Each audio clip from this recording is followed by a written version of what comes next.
Наредно видео, нареден пример кој што ќе го разгледаме се така наречени референтни членови и за покажување најдобро би ни било да го одбереме законот за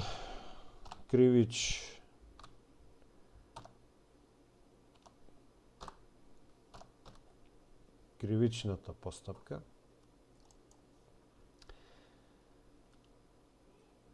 При разгледување на законот треба да ни падне во очи дека испод секој член од законот постојат некои линии каде што ни објаснува во кој контекст членот кој ни е предмет на разгледување е спомнуват во други членови на законот, во други некои закони или во стручни трудови.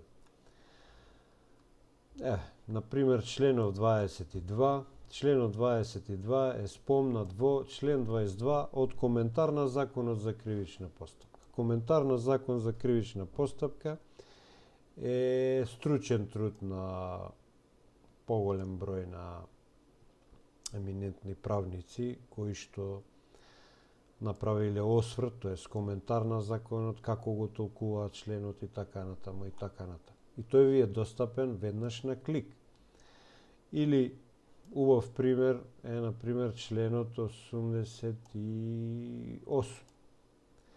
Па вика вака во членот 88.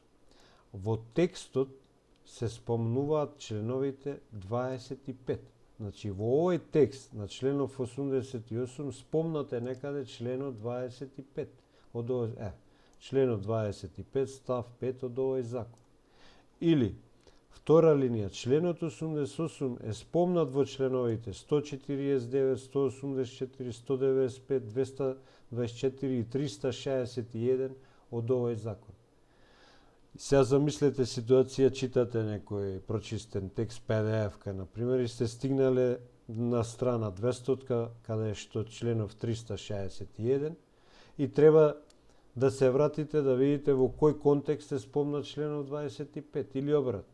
Овде се тие членови поврзани меѓу себе. Само притискате на 361 и го читате членот од овој закон, каде што во некој контекст е спомнат членот 88. Членот 88 став 1. Или овој, 184.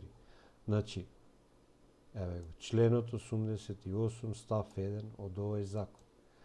Или ако одиме во членов 224, сигурно ќе биде спомнат членов 25. Ајде да видиме.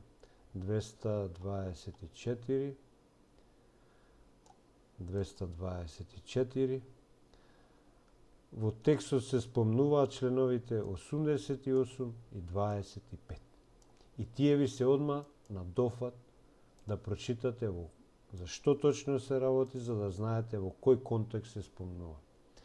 Уште еднаш се работи за две линии, две различни линии. Едната е, во текстот се спомнуваат тие и тие членови. Значи, во овој текст на законот на 224 е спомнат членот 25, тоа е овој, и членот 88 од овој закон.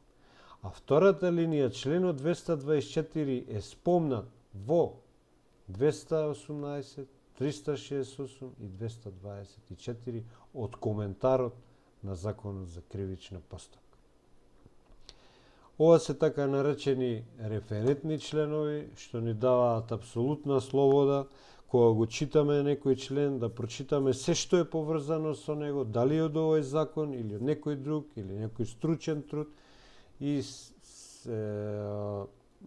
добиваме одлични коментари во врска со референтните членови од наши користици, кои што ги наоѓаат за многу практично решение при разгледување на некои членови од закон.